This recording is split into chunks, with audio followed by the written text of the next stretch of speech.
Vamos abrir nossas amadas Bíblias no livro do apóstolo Lucas, em Atos, capítulo 1. Palavra, livro de Atos, capítulo 1.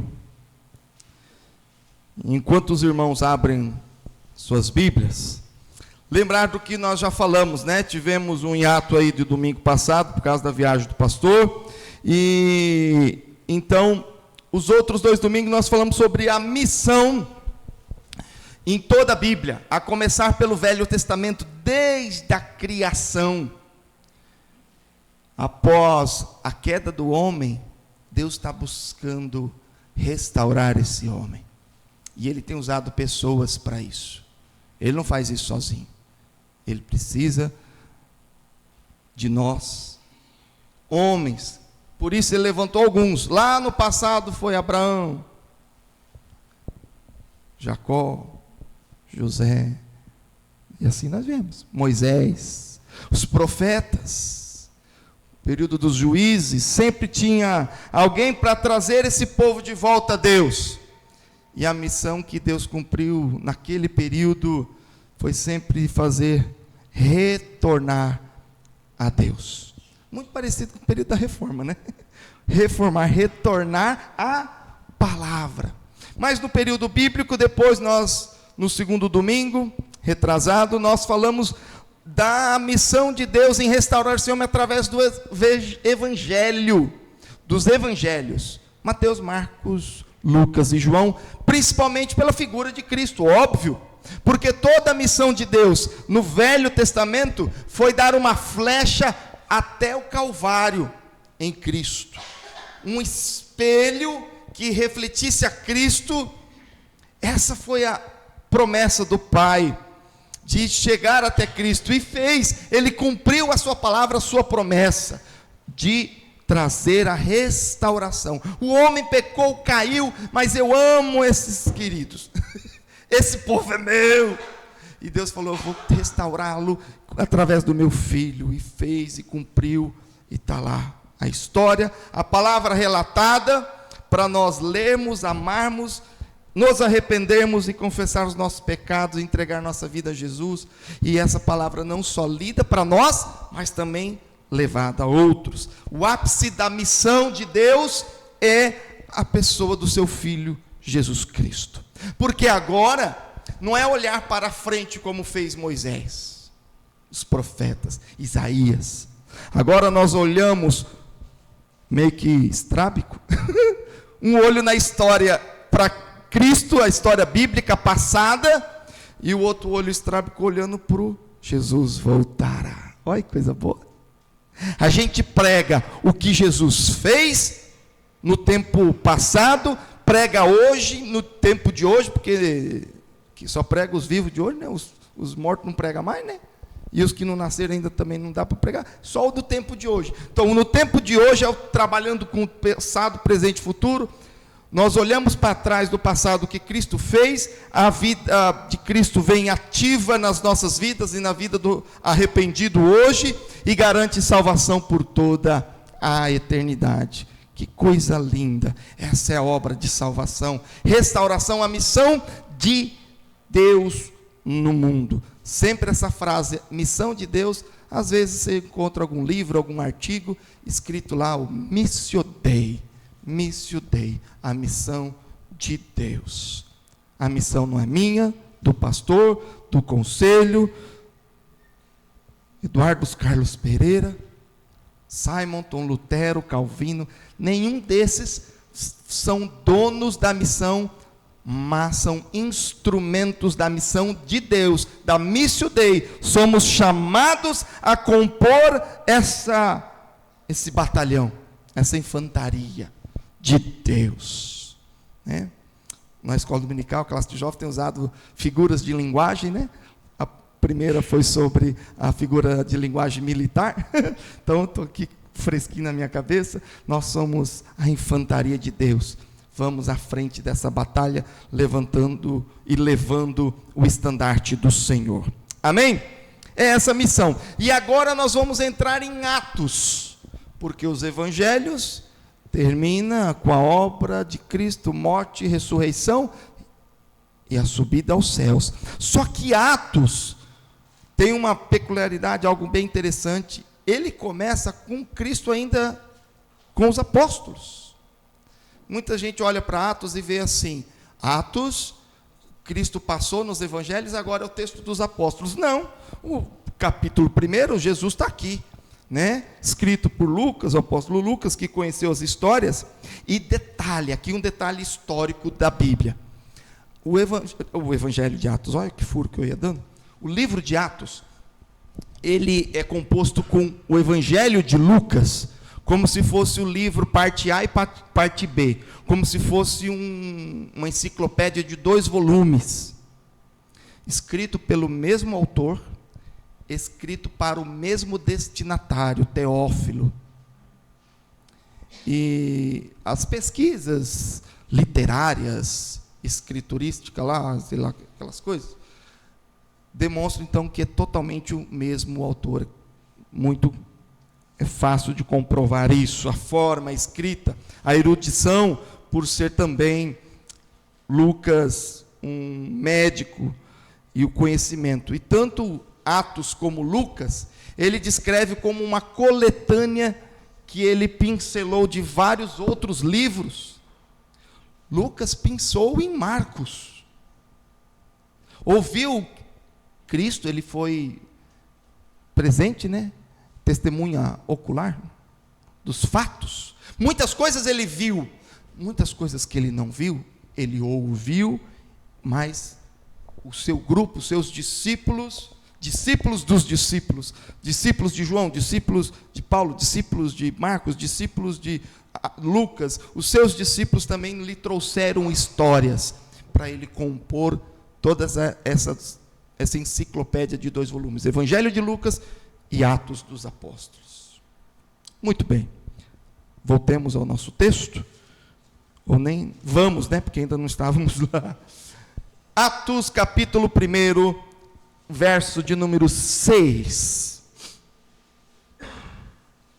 Então os que estavam reunidos lhe perguntaram: Senhor, será este o tempo em que restaures o reino a Israel? Respondeu-lhes: não vos compete conhecer tempos ou épocas que o Pai reservou pela sua exclusiva autoridade, mas recebeis poder ao descer sobre vós o Espírito Santo e sereis minhas testemunhas, tanto em Jerusalém como em toda a Judeia, Samaria, até os confins da terra. Ditas estas palavras, foi Jesus elevado às alturas, à vista deles, e uma nuvem o encobriu dos seus olhos. Então eles, com os olhos fitos no céu, enquanto Jesus subia, eis que 2 varões vestidos de branco se puseram ao seu lado e lhes disseram: varões galileus, por que estáis olhando para as alturas? Esse Jesus que dentre vós foi assunto ao céu, virá do modo como vistes subir. Está vendo o crente estrábico aí? Com a nossa brincadeira.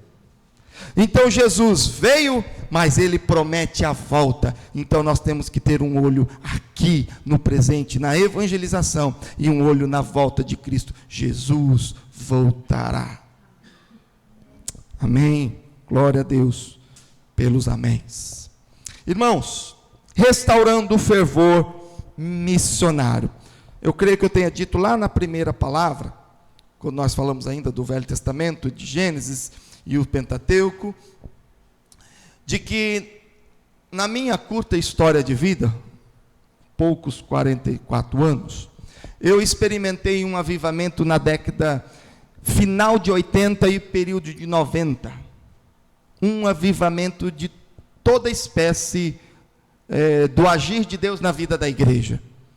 E esse avivamento veio na música, as bandas de rock, os gospels explodindo, e eu entrei com muito agrado nessa turma. Teve um avivamento nos dons. Rapaz, a crentanhada dos presbiterianos falando dom de línguas, o povo estava um fervor, aquele negócio, estava um tropé, a ponto até de uns passar do limite, né? Alguns até passaram do limite, Mas foi bom, foi de Deus. O avivamento na evangelização.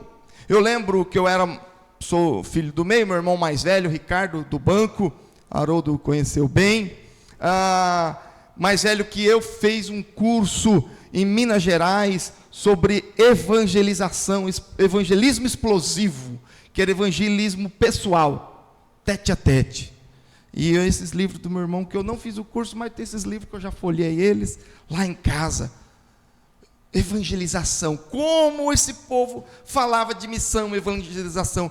Quantas vezes na IPB, quando eu frequentei ainda, de 84 a 93, no meio de 93 eu vim para a nossa igreja IPI, e aqui estou, de 94 a 93, 9 anos na IPB, quantos missionários foram chamados para vir fazer conferência missionária, quantos jovens eram desafiados a ser pastores e missionários, e muitos, muitos. Tenho a Renata, que era amiga minha na época, jovem, lá de Prudente, na IPB Central, missionária, foi para Angola, para a África, hoje está em São Paulo. A Fabiana foi para a Europa e agora está na Tailândia.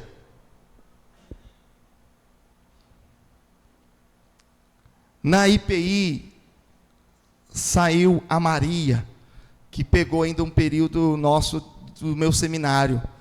Eu estudando no Godoy e ela estudando no Sul-Americano, curso de missões. A Maria está na Índia, desde que se formou. E esse ano de 2019 casou com um indiano. Bonitinha ela. O pastor Evandro foi lá fazer o culto, o casamento, a cerimônia, né? Então, se alguém foi para a Índia, Paquistão, for para os Estados Unidos e quiser casar lá, viu, Isabela, eu vou lá. Mesmo que depois de muitos anos você pode pagar a viagem, que nós vai, viu? Onde você casar, você me avisa, tá bom? Então, irmãos, essas 3 pessoas que mais marcaram aquela época que eu vivi, da minha igreja da qual fiz parte.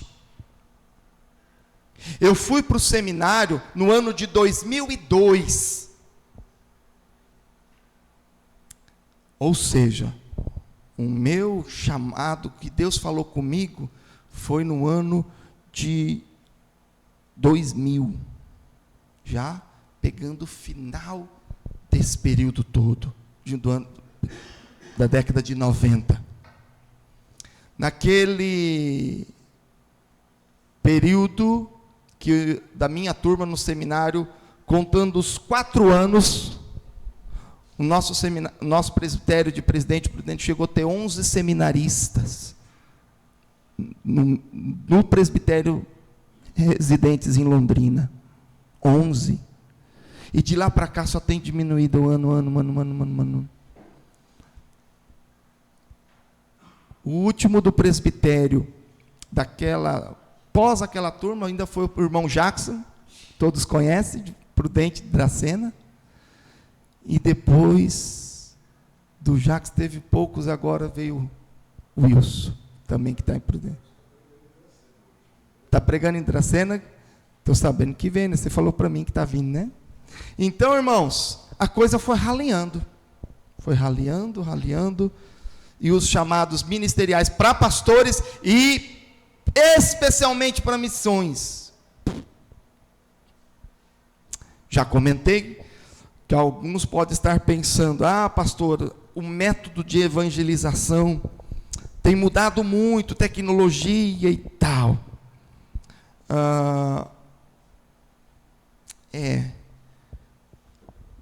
Eu não sei como que vai fazer, porque esse que está lá, ele vai se despertar do nada, entrar num site ou no YouTube da IPI para escutar um sermão, buscar um tema, né? Você vai ter que esperar que essa pessoa se disponha. Você vai ser um ultra calvinista conservador. de quem Deus escolheu vai ser salvo uma hora até Jesus que volte, ele se encontra com Jesus por conta própria. Nesse aspecto, nós excluímos todo e qualquer tipo de missão. Espera o Espírito Santo fazer ele mesmo a evangelização. E aí, também, nós não fazemos nem fora do país, nem dentro do país, né, pelas línguas, pelas nações e tribos e grupos linguísticos, e também na nossa cidade. Não evangeliza, não convida ninguém para vir para o culto, não convida ninguém para vir para a célula, porque o Espírito Santo uma hora convida aí, por conta própria. Se o raciocínio de missão para fora funciona assim, ele é o mesmo para dentro, porque o método fora e dentro é o mesmo sempre. Sempre e sempre. Se temos pastores aqui, precisamos de missionários um pouco mais distante daqui, na nossa Judéia, na nossa Samaria, precisamos enviar. E foi isso que aconteceu a partir de Atos. O que Jesus disse, e comentando com a Dani um pouco assim, refletindo, às vezes a Dani me pergunta, o que você vai falar e tal, e a gente acaba papeando, e eu falei, Dani, uma coisa que não escrevi, mas veio na minha mente quando eu papeava com a Digníssima, foi que a conversa de Jesus com os discípulos, a última conversa, eu fiquei pensando, se você está na beira da morte, qual que é a tua última conversa para aquele que estiver ao lado do seu leito? Você já ouviu alguém, você já viu alguém morrendo? Quem já viu alguém morrendo aqui no leito de morte? Eu nunca vi. Alguém viu? Alguém no leito de morte? O que essa pessoa fala? O que essa pessoa pede?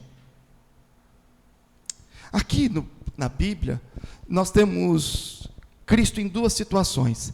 Ele, não no leito de morte, mas na cruz de morte, sendo crucificado, olha para Maria e para João, e fala para aquilo que é mais importante para ele. João, cuida da minha mãe. Se ele fosse nós, falava, pelo amor de Deus, né? Se fosse nós, falava para o João, João, pelo amor de Deus, cuida da minha mãe, papai já morreu, José não está aqui, João, essa mulher é importante para mim, é minha mãe, que ela aguentou de preconceito, e cuida dela, mãe é coisa preciosa, e eu como pai não tenho problema de dizer não, que a mulherada está num patamar acima do nosso, de especialidade, mãe é um ser especial, nós somos uma segunda categoria, e não brigue comigo, porque eu estou no time, mãe é coisa linda, estou errado, irmãos? Mãe é um outro degrau, não é? Mãe é um outro degrau, Jesus, e depois que você perder a tua igual eu, aí que você chora 18 litros por dia. Então,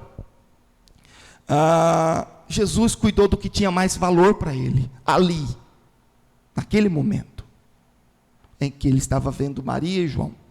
Muito bem, mas Jesus morreu e ressuscitou, vamos dizer que ele teve uma segunda opção, uma segunda chance, para se despedir agora, não de Maria, mas na sua ascensão, subida aos céus, ele está diante dos discípulos, não mais Judas, mas ali os outros 10 discípulos, 11 discípulos, e nesse texto de Atos, é essa cena que nós temos, a segunda despedida de Jesus, e Jesus está diante então não da sua família, mas diante da igreja, e que Jesus, como uma despedida, o que ele deixa de lema final, se nós nos remetermos por Evangelho de Mateus, que é o nosso texto principal, Mateus 28, 19, que está lá, se quiser pode vir comigo, Mateus 28, ao último texto do Evangelho de Mateus,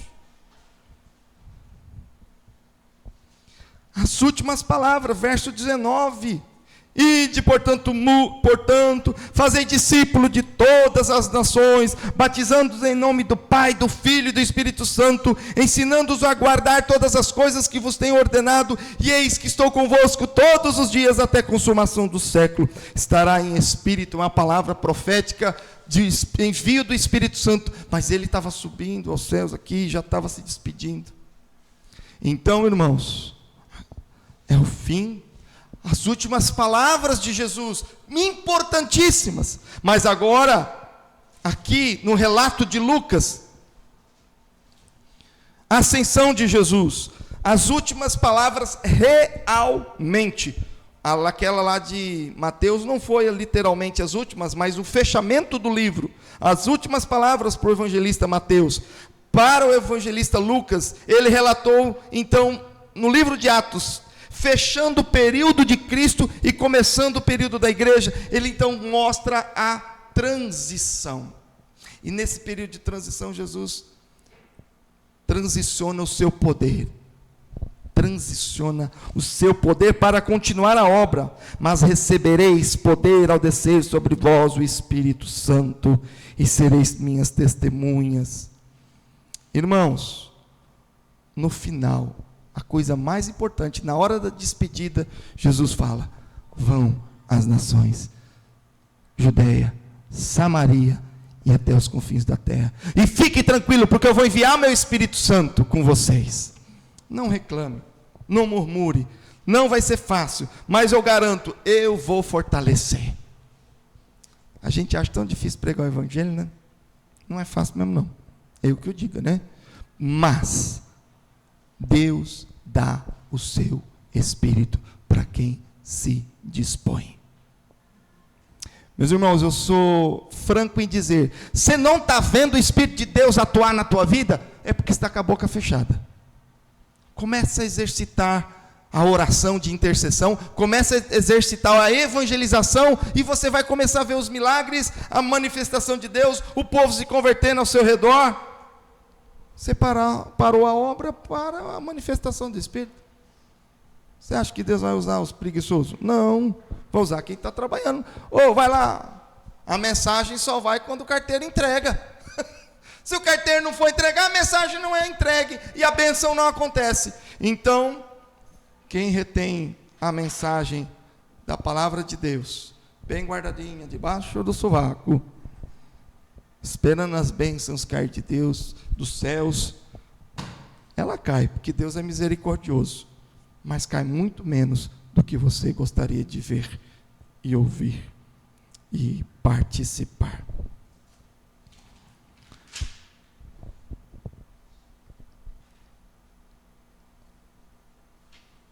Aqui Jesus abriu o caminho para os discípulos, para a evangelização. E depois desse período, vem, além dos apóstolos, a partir do capítulo 9, 10, conversão de Paulo. Aí Paulo é o grande evangelista, suplantou os outros 11, evangelizou muito, os 12, porque depois foi restaurado também, né? O número 12, mas Paulo pregou, evangelizou, fundou igrejas, expandiu o evangelho de uma forma tremenda. Contudo, Paulo foi chamado à missão, e ele, o seu desenvolvimento, através de Antioquia.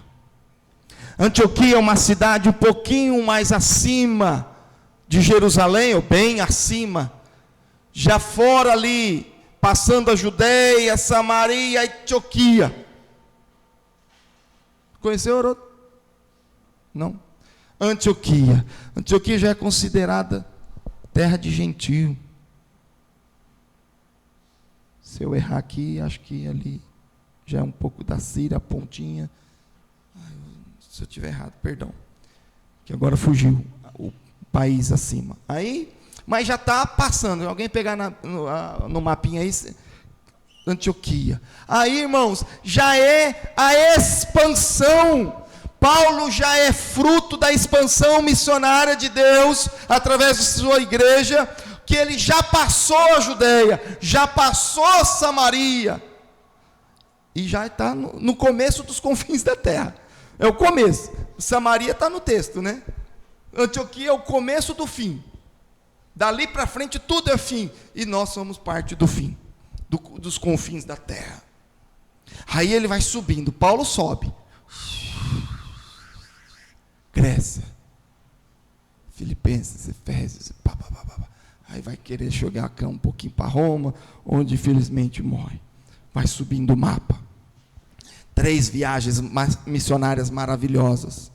É a expansão, é a palavra de Jesus sendo concretizada. E sereis minhas testemunhas, tanto em Jerusalém, como em Judeia, Samaria e até os confins da terra. E aquela palavra que meio que teórica já, um praxe da missão, não é fazer aqui e depois fazer lá, mas é simultaneamente, tanto que Pedro fica em Jerusalém, alguns outros discípulos ficam por ali, outros esparramam um pouco mais, Filipe e assim por diante.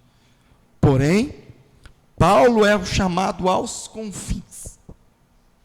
Tem gente evangelizando em Jerusalém, tem gente evangelizando em Judeia, tem apóstolo evangelizando Samaria, e tem Paulo indo para o mundão de meu Deus. Essa é uma explicação bíblica, lógica, de que a evangelização é feita nesses lugares ao mesmo tempo. Enquanto fazemos aqui, fazemos lá.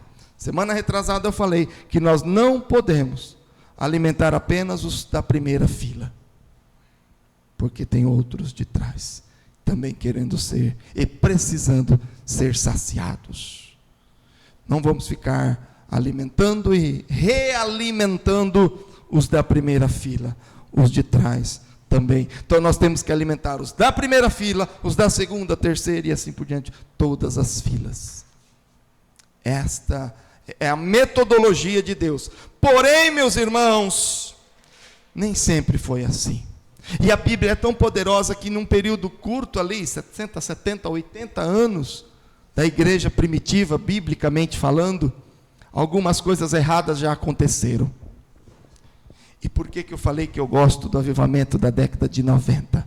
Porque quando o Espírito de Deus vem e assopra assim, ó. Tiago, não sei se vai pegar a câmera aqui, ó. Quando assopra, quando o Espírito de Deus assopra, misericórdia. Oh, a botinha. Quando o Espírito sopra, o povo movimenta lá. Ai, Mazinho. Ai, Dani. A folha. Ó. A Dani é essa florzinha aqui, mais bonita. Aí, entendeu? Quando Deus sopra, as pessoas se movimentam. Bonito, né? Nós é caipira, mas Deus usa. Ó, quando o Espírito sopra, os elementos se movimentam. E foi isso. Contudo, Deus sempre está precisando fazer um reavivamento. Por quê? Leia aí o que aconteceu na igreja de Éfeso, só que relatado por João lá em Apocalipse. Paulo passou e fundou essa igreja, evangelizou, ensinou a palavra de Deus, mostrou quem é Cristo, o povo se converteu, e esse povo evangelizou, mas chegou um tempo nesse período que esse povo foi esfriando o coração.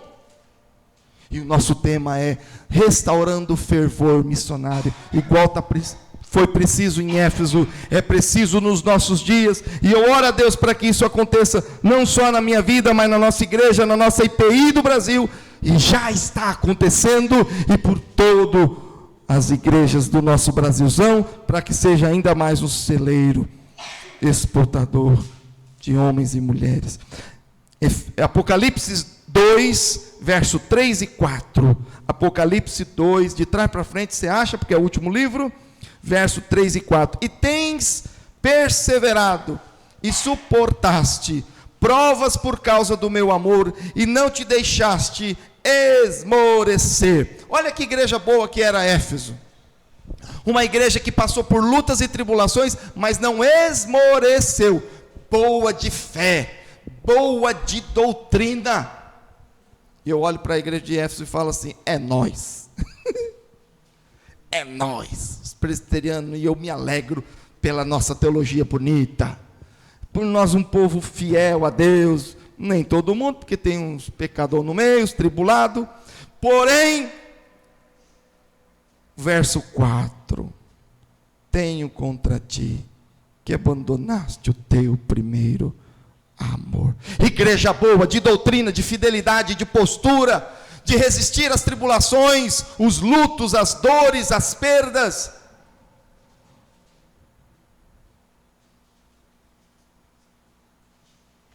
Caluniadores, porém uma igreja que não está passando essa fé para frente, não está passando essa doutrina para frente, não está passando o calor da fé, a emoção, o amor pela obra de Deus, porque pelo contrário se esfriou.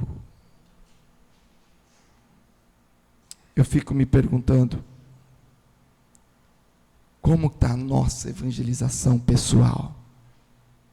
O meu amor por ver gente nova sendo batizada, para que quando a gente for fazer uma nova turma de batismo, não caiba na sala, vai ter que fazer umas 2 turmas.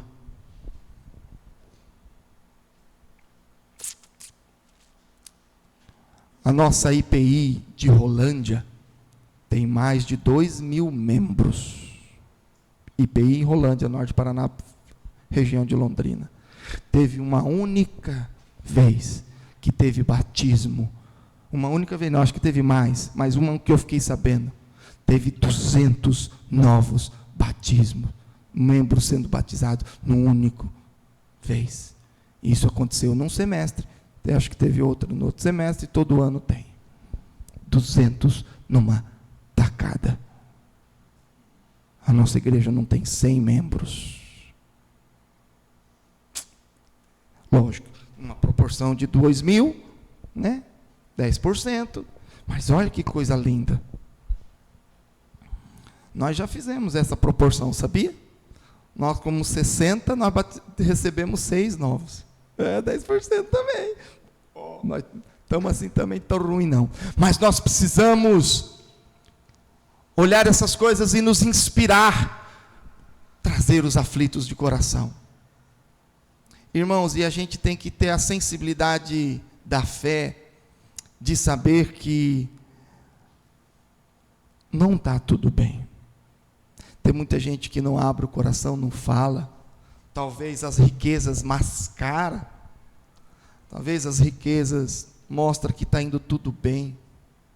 Mas uma hora, você vê que o casamento não está indo tão bem assim. Você vai ver que os filhos estão se perdendo. Carros maravilhosos, vida luxuosa. Às vezes, talvez já não é rico, é pobre, mas é orgulhoso e não conta nada. Irmãos, abra o vosso coração para alguém. E permita que vocês sejam ouvidores das dores dos outros. Naquele curso que o pastor fez lá em Londrina sobre aconselhamento, Deus nos afiou muito a ouvir as dores. Talvez você evangeliza, não é pegando uma bibliona e falando, o Senhor quer... Não vem com essa baboseira não. Você evangeliza quando você dá o seu ouvido para alguém e deixa a pessoa falar, chorar. Certo? Psicólogo às vezes é caro, e às vezes você não acha um que te adapta. E tem tanta gente precisando falar, chorar. E aí você dá o ouvido e fala, Jesus pode curar tuas dores, tuas mágoas. Posso orar com você? Você nem fala de teologia, não, não é assim que evangeliza, não. Você fala, Jesus te ama, Ele cura tantas coisas, com essa vozinha branda. Aconselhamento não é pregação. Não é assim. Aconselhamento é voz branda. Amor se derrama assim. Aí você fala assim: posso orar com você? Eu acredito que Deus muda a situação. Você está precisando de quê? Briga com o marido, briga com o filho, briga com a nora, briga com a sogra. Dinheiro, está faltando dinheiro, está faltando emprego, está faltando saúde. Posso orar por você? Você evangeliza orando pela pessoa. Ah, pastor, tem vergonha de orar. Ai, para, aí também não dá, né? Pelo menos orar é assim, um com o outro lá no meio da rua, ou na casa, na área, num lugar assim. Uma oração, e você deixa a semente de Deus, a brasa viva queimando no coração e na mente daquela pessoa. Gente, você fez um evangelismo top, ó, nota 1000. Entendeu? Não é teologia que as pessoas precisam ouvir. Elas precisam ouvir de amor de Deus. É o amor de Deus que nos constrange. Porque o mundo não derrama amor, o mundo é utilitário. O mundo é utilitário. O psicólogo te ouve porque você paga para ele. Se você não pagar, ele não tem vaga mais para você semana que vem. É utilitário. Mas alguém que vai te ouvir, vai orar por você, vai te dar bons conselhos, de graça, ainda fala que me ama. Que coisa poderosa. Falar que tem alguém, uma família, que tem alguém que pode orar por mim, alguém que não vai se esquecer de mim. Ah, gente, a evangelização tem que ferver por esse povo. É tão bom. Eu sempre uso o exemplo da igreja com novos membros, a evangelização da igreja, tanto local como a missão de fora, que é o tema de hoje, mas é igual casa com criança. Casa com criança é uma bênção, é uma alegria, é um trupé, é um barulho, mas é bonito demais, é alegria. Irmãos, igreja tem que ter criança nova, mas não criança de idade, é crente novo. É a maior alegria que tem. É o poder batizar e orar e os frutos sendo alcançados. Hoje é tempo de restauração do amor pela pregação.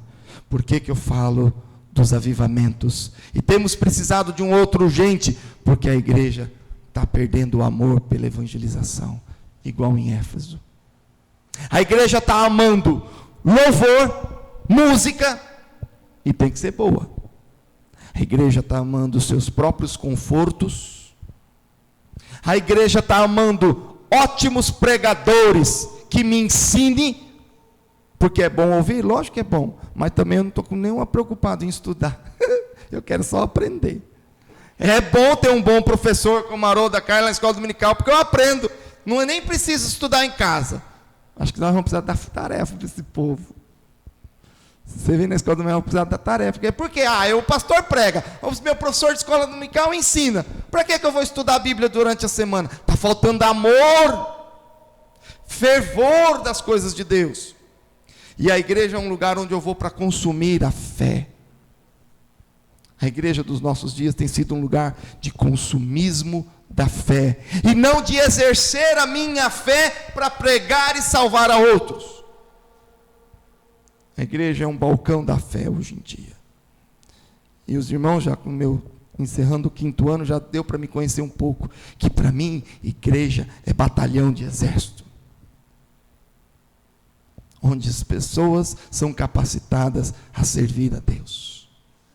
A minha função pastoral é amar e cuidar, para que a nossa infantaria esteja sempre pronta, ativa e treinada para fazer a sua missão. Eu vejo isso, é esse meu olhar de pastor para a igreja. Um capitão treinador, equipa, dá boas ferramentas, dá boas armas, dá bom uniforme, equipa a sua igreja. E desafia, vamos gente, não esmoreça não, 1, 2, 1, 2. E nós vamos para a obra. Eu tenho essa visão da igreja, um quartel de infantaria. Enquanto tem gente que olha a igreja como um hospital. Pastor, é um hospital que a gente vai lá para precisar de Deus. E você é um eterno doente na igreja. Um eterno consumista das gases e do soro e dos remédios que o hospital te dá. Só que, se você tiver a visão de igreja como hospital, você tem o desafio de na próxima semana se tornar um enfermeiro e na outra quinzena, daqui a um ano, se tornar um médico. E não um eterno paciente. Se você quiser olhar o hospital, porque você chegou aqui quebrado, precisando de cura, amém. Pastor, a igreja foi hospital na minha vida, ela me curou, me transformou, amém, e é verdade. Só que nesse raciocínio você não pode ser um eterno paciente, consumidor dos esforços de outros. Sabia? Vou falar da Loide aqui porque eu já conversei com ela. Tem médico cansado. Alô já falou para mim, pastor, eu já estou tantos anos no louvor, pastor. Não tem para quem passar a batuta. Eu falei, Loide, não posso te dispensar. Você não pode entrar no exército da reserva, porque ainda nós não tem gerente, tenente substituto. Não posso te mandar para a reserva por causa disso. Você é muito paciente para poucos médicos. E os médicos não estão sendo renovados. Então, nós precisamos amar a obra de Deus, amar a igreja, amar a evangelização, para que venham novos doentes, novos enfermeiros, novos médicos, para que venham novos recrutas, e esses recrutas serão novos capitães. Mas o capitão faz isso quando a igreja está apaixonada, mas tem igreja que perdeu o seu primeiro amor. E a igreja hoje, na maioria delas, são verdadeiros hospitais mesmo. Muitos pacientes. Poucos médicos. E o problema é que os pacientes querem ser pacientes, cuidados e tratados por toda a vida. Não há hospital que rende. E aí nós temos o nosso último texto. Mateus 24, 12.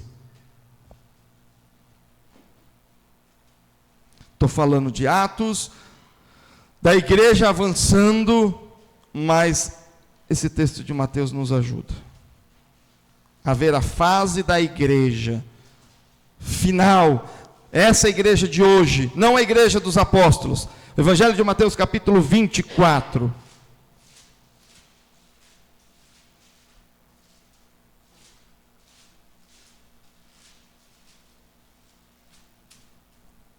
Verso 12, 13 e 14. 24, 12. E por se multiplicar a iniquidade, o amor se esfriará de quase todos. Aquele, porém, que perseverar até o fim, esse será salvo. E será pregado este evangelho do reino por todo o mundo. Olha que coisa bonita. Para testemunho a todas as nações. Aleluia. E o que termina? Então virá o fim. Eu acho que tem gente que querendo que Jesus não volte, não. Porque não está, como diz o verso 14, está pregando este evangelho por todo mundo, para testemunho a todas as nações. Esta é uma profecia, uma promessa de Deus, que Jesus voltará, quando o evangelho for pregado em todas as nações. E uma coisa eu te digo, ainda não foi. Porque nós estamos aqui. Nós estamos aqui. Então Jesus não voltou não. Se voltou, não estou sabendo, então eu fiquei. Então não foi pregado o evangelho por todo mundo, e mesmo em períodos de internet, de televisão. Porque senão Jesus já teria voltado. Esta é a promessa do verso 14. Então virá o fim. E o fim não chegou. Então ainda nós estamos com a missão de, como igreja, pregar em Jerusalém, Tupi Paulista, Judéia, Estado de São Paulo, região, Samaria. Vamos para todo o Brasil e depois até os confins da terra. Esta é a missão que Jesus deixou para a sua igreja, como a última palavra, a mais importante, a palavra final de Jesus. Ele estava subindo aos céus e queria deixar um recadinho: gente, isso aqui é importante demais, eu não posso ir embora sem dizer isso para vocês. Ide por todo mundo, prega o evangelho, e eu vou dar o poder do Espírito Santo a vocês, para vocês serem minhas testemunhas, tanto em Judéia, Samaria, etc. Quando a igreja se esquecer, quando a igreja se aquecer, e não esquecer da missão de evangelizar Tupi, Brasil e o mundo, quando chegará o fim? Quando a igreja não se esquecer da sua missão e cumprir a sua missão. E Deus não se esqueceu da sua missão. Ele continua levantando homens e mulheres, igrejas, povo de Deus, os seus filhos amados. E Deus não se esqueceu da sua missão, e Ele apenas está nos lembrando, não nos deixando esquecer, e sim está aquecendo o nosso coração novamente, restaurando o fervor missionário. Eu não sei o quanto isso toca no teu coração. Na minha juventude, muito desta palavra causava no meu coração apenas admiração. Admiração. Olha que coisa bonita. Eu vi os pastores na minha época, não era que nem eu nesse período de hoje, que não só eu, mas muitos pastores não gostam mais de terno, mas as coisas mudam. Eu achava lindo o povo vestido de terno, achava super chique, elegante, o dono da paçoca. Mas os missionários, minha mãe teve um ministério da hospitalidade. Muita gente foi hospedada na minha casa, na famosa edícula que tinha lá em casa. Bem, eu convivi com muitos missionários em casa. Porém, na minha juventude, eu nunca sonhei, nunca projetei na minha vida ser pastor. Porque eu via as notícias. E naquela época sempre pregava os sermões, os pastores, pregava sobre missões empolgado. Mas depois vinham os missionários só dando notícia desgracenta só. Vocês não sabem como é lá. Ah lá, um quebrou a perna, o outro está passando fome. E passava os slides, passava as fotos, umas músicas tristes. Gente, os missionários não empolgavam não. Sinceramente. Os pastores pregavam empolgando. Depois vi um missionário dar o testemunho e nós morria de dó. Parecia que os missionários queriam contar desgraça, né? Para o povo ficar com dó dele, sei lá o que era. Eu nunca gostei de testemunho de missionário. Eu sempre tive essa visão. Só passa notícia ruim. Bem, falei, não quero ser missionário nunca na minha vida. Esse negócio aí, ó, eita desgraceira danada. Vou não. Bom. Mas aí Deus me chama para o pastorado. Falei, vou não. Namorava uma moça naquela época que falou assim, eu não quero ser mulher de pastor. Falei, fica tranquilo que não vai não. Nem eu também não quero não. Fica na paz. Deus me libertou da moça, terminou o namoro. Passado algum tempo, Deus toca no meu coração e fala, restaura e vem, porque você vai pregar a muitos. Eu não esqueço essa palavra. Restaura-te e vem, porque pregará para muitos. Falei, de que jeito? O presbiteriano é um povo terrível, né? Chato. De que jeito? Estava fazendo administração, querendo talvez dar palestra, consultoria, sempre falante. Falei, eu posso dar palestra e falar de Jesus. Tem uma palestra do Ricardo Gondim, lembra que ele fala do cachorro? Subia na escada e falou de Jesus. Falei, vou fazer isso aí. Falo de administração, e já taco-lhe Jesus no coração. Olha que beleza. Jesus, o maior líder do mundo, e olha que beleza. Tá. Mas aí veio as coisas e falou, não. Conversando com os meus pastores, meus líderes, e Deus direcionou. Falou, Panzinho, certo? Eu estou vendo que Deus te chamou para o ministério, mas não é desse jeito que você está falando aí, não. O ministério que Deus te chamou é para você ir para o seminário, vai. Dá seu nome para o conselho, eu vou levar seu nome para o conselho e nós vamos te encaminhar para o presbitério. Eu falei, eita, nós. O negócio de falar conselho dá um medo. Olha, irmão, eu já morria de medo do conselho. Sabe por quê? Quando eu era criança, minha mãe falava assim, se você fizer coisa errada, moleque, você está me dando dor de cabeça, eu vou te levar para o conselho. Eu fui criado desse jeito, sabia? Você faz isso com os moleques, Marcelo? Vai levar para o conselho? Você que vai estar lá. Gente, minha mãe fazia esse terrorismo comigo, eu morria de medo do Paulo Damião, morria de medo dos presbíteros. Olha, onde eu estou? É isso, eu nunca sonhei essas coisas para a minha vida, foi Deus moldando e Deus fazendo.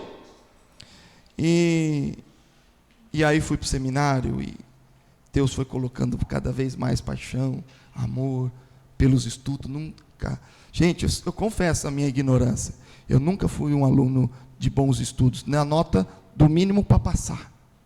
Nunca gostei de literatura, nunca li um Shakespeare na minha vida, nunca li aquela coleção Vagalume, lia só para obrigação, para tirar nota na prova. Lembra daquela poderosa coleção Vagalume? Eu lia morrendo de raiva. Eu tenho meu português fraco, eu não gosto de leitura, não gostava.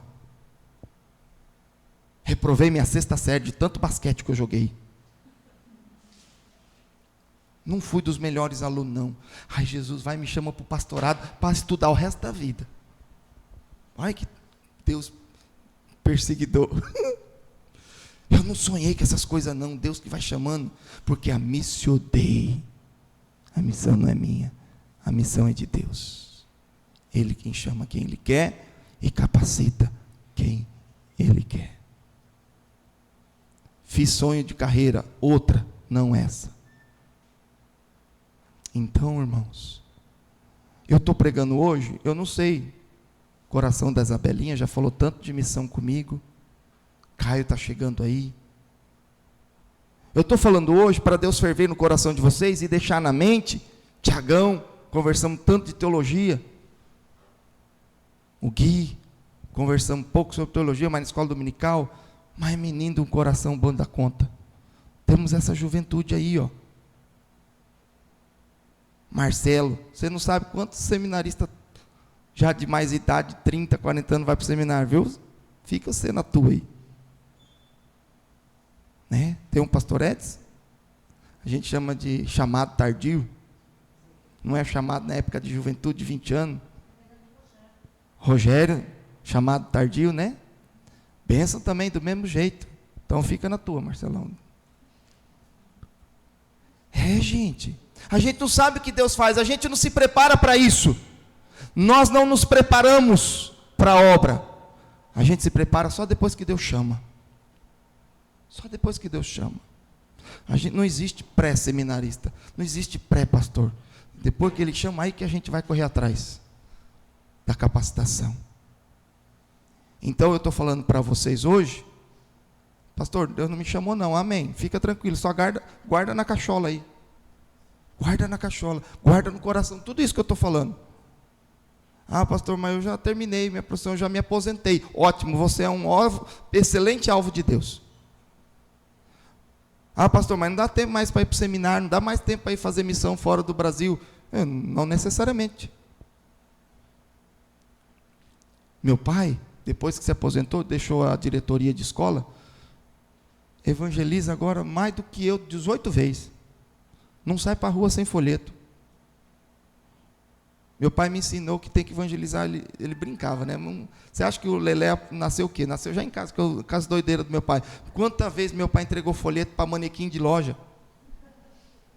Ele não via a mão estendida, ele já comentava, Deus te abençoe, é um folheto. A mão estendida era um folheto. Aí ele brincava comigo. Quando ele passava numa loja, via um manequim com a mão estendida, ele entregava um folheto. Só para tirar sarro. Mão estendida para ele é um folheto. Depois ele dá bom dia, boa tarde. Irmãos, é fervor. Não vamos deixar que aconteça conosco o que aconteceu com Éfeso. Perdeu o primeiro amor. E o primeiro amor é o quê? Amor pela missão, pela evangelização, seja ela qual for. qual for. Qual for. E nos últimos tempos que Deus tem tocado meu coração por uma obra especial, quem disse que eu planejei isso? Quem disse que eu sonhei isso? De jeito nenhum. Era isso tudo que eu não queria. Que eu achava feio. O povo desgranhento, só pedindo dinheiro. O povo que passa fome, o povo desgranhento. Os missionários, nada. Era essa a minha visão. Eu nunca sonhei, nunca desejei isso, não. E a gente vai aprendendo e vendo que não é isso, obviamente. Não é assim. Que Deus chama, Deus cuida, Deus sustenta. Só que é Deus quem faz, porque é missio Dei. Não existe missio Mazini. Não existe missão IPI. Não existe missão Brasil. Não é o Brasil que manda para fora, não é a IPI que manda para fora. Não é nós que nos mandamos, que nos enviamos. É Deus quem faz, através do missionário, através da igreja, através de uma agência missionária, através da denominação, é através de um conjunto da igreja. Porque quando Paulo foi, os presbíteros os enviaram. Paulo não saiu nem sozinho. Saiu com os seus companheiros e saiu com a bênção da igreja, saiu com a estrutura da igreja. Quantos textos Paulo vem aqui, e eu os agradeço pelo sustento enviado. Já se fala naqueles dias sobre sustento missionário e contribuição. Obra é oferta missionária, mas tradicionalmente falando. Paulo nos textos agradece a fulano, a fulano, a fulano, porque sustentou, porque me alimentou, porque me deu moradia. Paulo nunca fez a missão sozinha. Ele pode ter levado o nome e a fama, mas nunca fez sozinho, sempre do lado de alguém, sempre agradecendo a igreja, sempre morando na casa de alguém, sendo sustentado por alguém. Não existe Paulo sem igreja de Antioquia, porque de lá nasceu a missão. De lá, pela primeira vez, os cristãos foram chamados verdadeiramente cristãos. E lá Deus chamou. Que Deus nos abençoe. Que Deus levante homens e mulheres para amar a Deus, não só com a missão transcultural, mas aqui na rua Júlio Cantadori, aqui na Avenida 9 de Julho, né? Qual foi a última pessoa que você orou e pregou o Evangelho? Qual foi a última pessoa que você orou por ela? Quando você viu alguém chorando, você virou as costas e fez que nem o levita e o sacerdote. Por que você não faz como o samaritano, vai lá acudir quem está chorando, quem está triste? Eu não sei, eu não sei o que falar. Ai, tem vergonha. Vai morrer no inferno com a vergonha do mesmo jeito. Porque nós temos que exercer o que Deus mandou. Ide é mandamento. É lá, é aqui, é onde quer que nós estejamos. A igreja não pode perder o seu fervor por missões. Seja ela fora do Brasil, dentro do Brasil ou na nossa cidade. A igreja que para de pregar é uma igreja que para de cumprir o seu principal motivo: de existir. A gente vive de comunhão, porque através da comunhão o povo reconhecerá que tu és o Senhor. Ou seja, até a comunhão é usada para a evangelização. Até a comunhão é para mostrar quem é Cristo. O louvor não é para confortar o coração. O louvor também é para evangelização. Eu sou da geração do gospel, mas para mim gospel é música para alcançar os incrédulos. Por isso que eu sempre levantei a bandeira do rock com muita alegria. Depois veio aqueles louvorzinhos de adoração. Oh, Senhor, só gemendo. Para o inferno com essa gemeção de louvor, porque só é para agradar coração de crentezinho de igreja. E ninguém evangeliza mais nada. É tudo louvor para os próprios crentes. A igreja voltou para si mesma. Eu sou defensor dos nossos grupos, dos nossos GEs. Porém, muita igreja cria suas suas células, seu GS. Esqueceu de criar novas igrejas e congregações. Igrejas voltadas para si mesmo, que vai crescendo, crescendo, crescendo, constrói, derruba um templo, constrói outro, comprou outro barracão, mas constrói tudo ali no mesmo lugar, para exemplo de poder. Olha o tamanho da nossa igreja, olha o templo de 3.000 pessoas, mas não vai buscar os incrédulos, cresce ali, que nem um caracol, não se expande, cresce para dentro, cresce nos seus próprios luxos. Ar-condicionado, banco almofadado é bom, mas o nosso objetivo não é esse. Oremos.